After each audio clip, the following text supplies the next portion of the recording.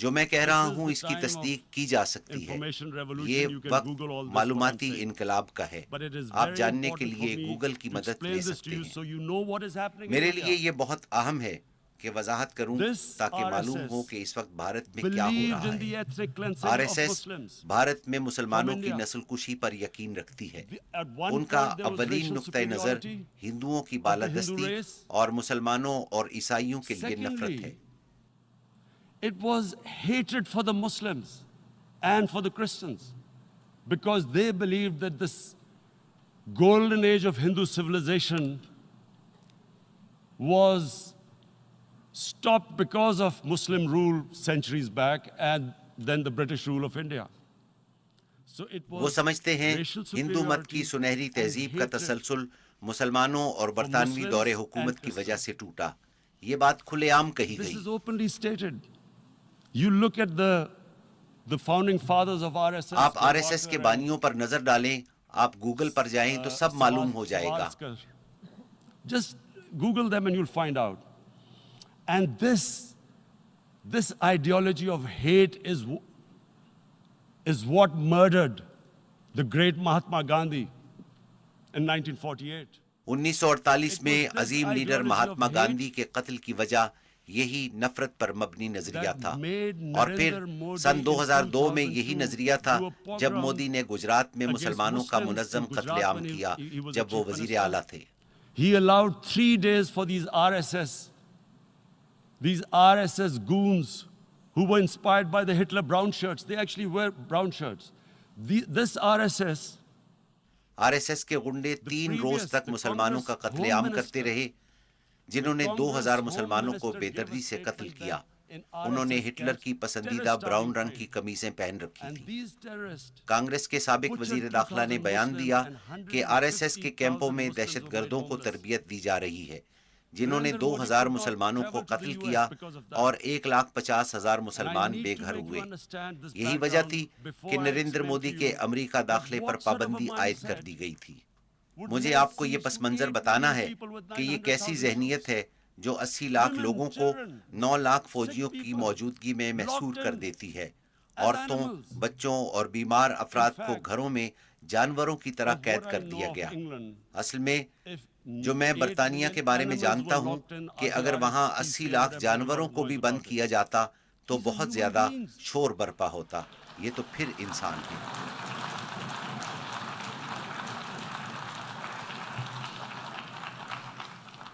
And Mr. President, what comes جناب صدر, نسلی امتیاز سے تکبر جنم لیتا ہے اور ان کا آپس میں گہرا تعلق ہے. تکبر ہی افراد سے غلط اور ظالمانہ اقدام کرواتا ہے, جیسے کہ نریندر مودی نے کیا.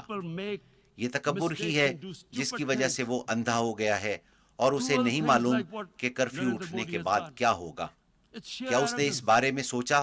اس پر غور نہیں کیا گیا کہ وہ کرفیو اٹھانے کے بعد کیا کرے گا. from the fact that what is going to happen when the curfew is lifted? Has he thought about it? This hasn't been thought through. What is he going to do when he lifts the curfew? Does he think کیا وہ سمجھتا ہے کہ کشمیر کے عوام خاموشی سے اس صورتحال کو تسلیم کر لیں گے کیونکہ بھارت نے آئین تبدیل کر دیا ہے اور کشمیر کی خصوصی حیثیت ختم کر دی ہے؟ کیا وہ یہ تسلیم کریں گے؟ جناب صدر, گزشتہ 30 سال میں 1 لاکھ کشمیری شہید ہو چکے ہیں کیونکہ ان کو وہ حق خود ارادیت نہیں دیا گیا جو اقوام متحدہ نے انہیں دیا تھا. 11,000 خواتین کی عصمت دری کی گئی. اس بارے میں اقوام متحدہ کی انسانی حقوق کی 2 رپورٹیں موجود ہیں. اس حوالے سے دنیا نے کچھ نہیں کیا کیونکہ بھارت 1 ارب 20 کروڑ افراد کی مارکیٹ ہے. افسوس ہے مادیت کو انسانیت پر برتری دی گئی ہے. اس کے سنگین نتائج ہوں گے. The material prevails over the human. But this has serious consequences. Again, I repeat, that's why I'm here. Look, میں یہی بات کرنے یہاں آیا ہوں. دیکھیں, جب کرفیو اٹھایا جائے گا تو قتل عام ہوگا. لوگ باہر نکلیں گے. وہاں 9 لاکھ فوج ہے. وہ اس لیے کشمیر میں نہیں آئے کہ وہاں خوشحالی آئے گی جیسا کہ نریندر مودی کہتا ہے. وہ باہر نکلیں گے تو فوج کیا کرے گی؟ قتل عام ہوگا. کیا These اس پر 900,000 اس نے troops, غور what are they کیا؟ going to do? When they come out, there'll be a bloodbath. Has he thought it through what happens then? Mr. President, has anyone thought that what happens when there is a bloodbath? جناب صدر، کیا کسی نے اس پر غور What do کیا you کہ think کیا ہوگا the جب وہاں impact will قتل have عام on ہوگا؟ people of Kashmir? آپ کے خیال میں کشمیری عوام پر کیا What do اثرات you ہوں گے؟ think they will think?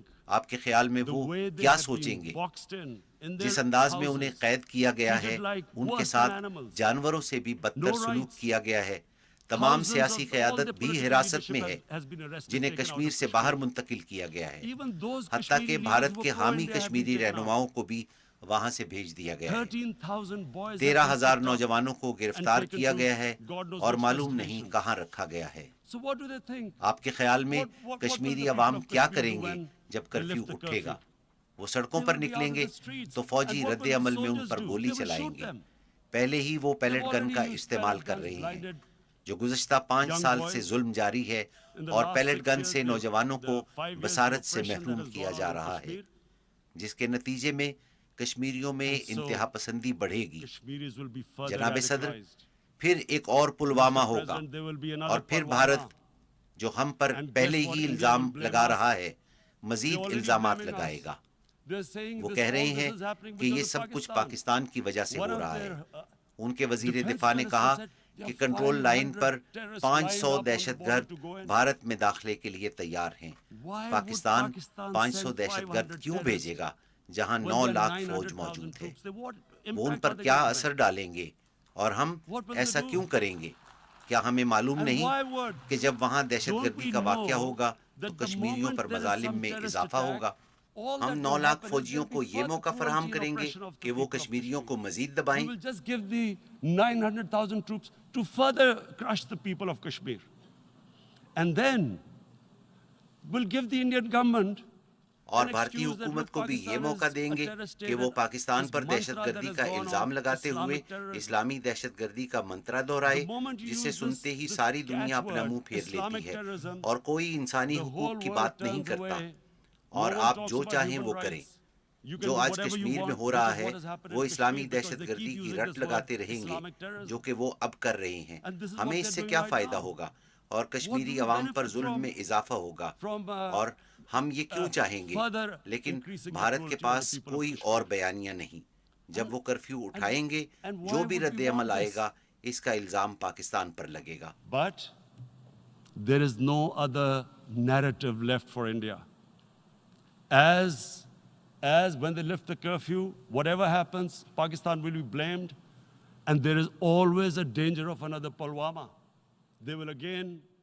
ایک اور پلوامہ کا خطرہ ہر وقت موجود ہے، ہو سکتا ہے وہ دوبارہ ہم پر حملہ کرے اور پھر وہی سلسلہ دوبارہ چل پڑے۔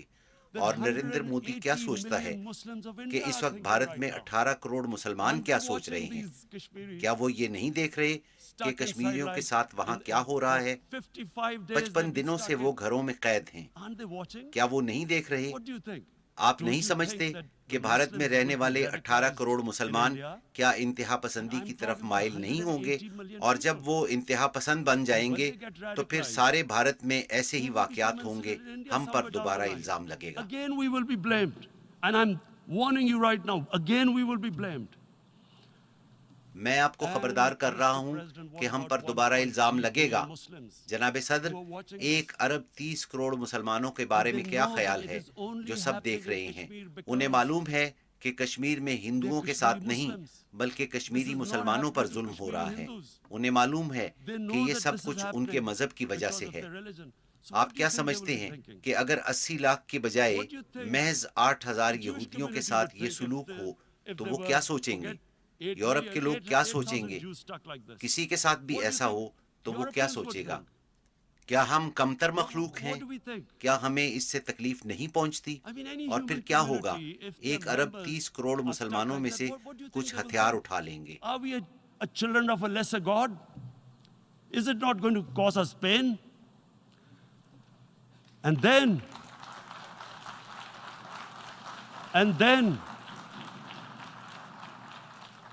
I'll tell you what will happen. people will, in the 1.3 billion Muslims, someone will pick up arms. I know we've been brought up with films, Western films. مغربی فلموں میں دکھایا جاتا ہے کہ جب کسی کو انصاف نہیں ملتا تو وہ انصاف کے لیے ہتھیار اٹھا لیتا ہے. مشہور فلم ڈیتھ وش میں جب ایک شخص کی بیوی قتل ہوتی ہے تو وہ ہتھیار اٹھا لیتا ہے اور لٹیروں کا قتل عام شروع کر دیتا ہے اور پورا سینما ہال تالیوں سے گونج اٹھتا ہے. آپ جانتے ہیں ہم مسلمان اس وقت کیا سوچ رہے ہیں؟ اگر قتل عام ہوا تو مسلمان انتہا پسندی کی طرف جائیں گے. So what do you think the Muslims are thinking right now?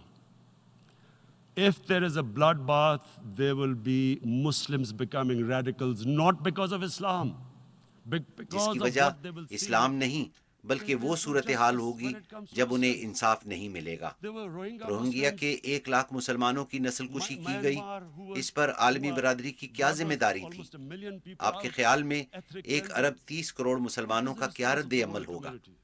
میں اپنے آپ کو کشمیری تصور کرتا ہوں جو کہ 55 دنوں سے محصور ہے. میں عورتوں کی عصمت دری کے واقعات سنتا ہوں جب بھارتی فوج گھروں میں داخل ہوتی ہے. کیا میں اس تذلیل کے ساتھ زندہ رہوں گا؟ میں ہتھیار اٹھاؤں گا. I have heard about and there are rapes, Indian Army going into homes, soldiers.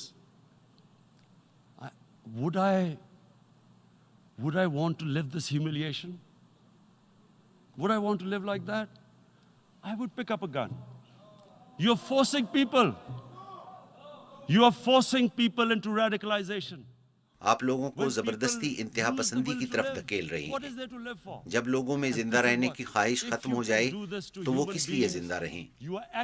اگر آپ انسانوں کے ساتھ ایسا کریں گے تو آپ انہیں انتہا پسند بنائیں گے. جناب صدر، اس لیے میں دہرانا چاہوں گا کہ بہت نازک وقت ہے. اس پر رد عمل آئے گا. پاکستان پر الزام لگایا جائے گا. There will be a reaction to this. Pakistan will be blamed. 2 nuclear armed countries will come face to face like we came in February. 2 ایٹمی قوتیں آمنے سامنے ہوں گی جیسے فروری میں ہوا. اس سے پہلے کہ ہم اس سمت بڑھیں اقوام متحدہ اپنی ذمہ داری پوری کرے. This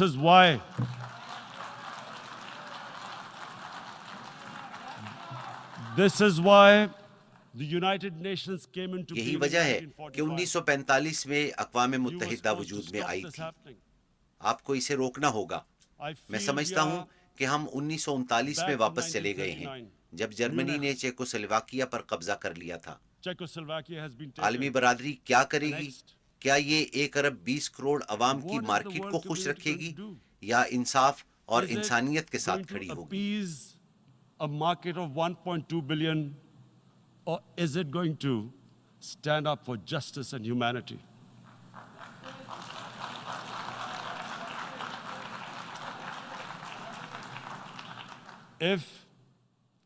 اگر یہ سلسلہ جاری رہا تو آپ بدترین حالات کے لیے تیار رہیں. جناب صدر، اگر 2 ایٹمی ملکوں میں روایتی جنگ چھڑ جاتی ہے تو کچھ بھی ہو سکتا ہے. اگر اپنے ہمسائے سے 7 گنا چھوٹے ملک کو یہ فیصلہ کرنا پڑے کہ یا تو وہ ہتھیار پھینک دے یا پھر موت تک اپنی آزادی کے لیے جنگ لڑے، ہم کیا کریں گے؟ میں اپنے آپ سے سوال کرتا ہوں.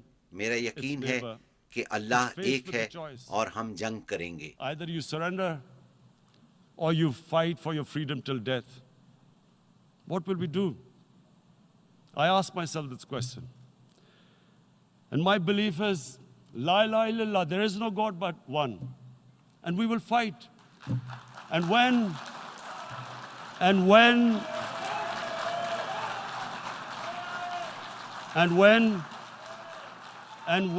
a nuclear اور جب armed country ایٹمی fights ممالک to the آخر end, تک جنگ لڑتے it ہیں will have تو اس کے نتائج consequences سرحدوں سے far beyond آگے the نکل borders. جاتے ہیں.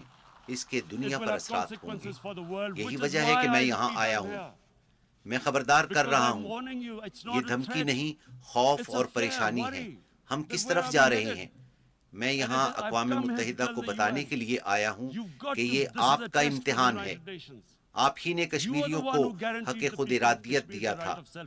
وہ اس پر عمل درآمد نہ ہونے کی وجہ سے مشکلات میں They are ہیں. suffering because of that. And this is the time. This is the time not to appease like in 1939. یہ کسی کو خوش کرنے کا وقت نہیں جیسا کہ 1939 میں کیا گیا.